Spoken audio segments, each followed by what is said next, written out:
अस्सलाम वालेकुम, welcome back to the no textiles. आज हमारे पास रेडी टू वेयर आर्टिकल्स आए हैं। आपके साथ कुछ आर्टिकल्स हम शेयर करेंगे।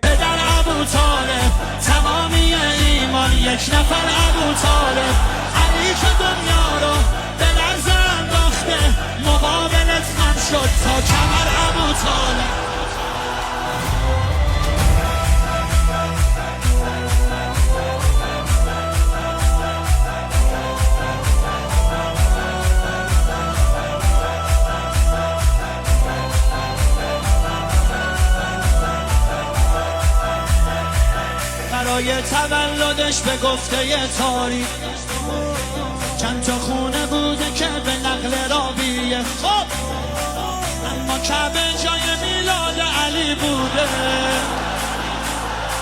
پس با این حساب علی کجا؟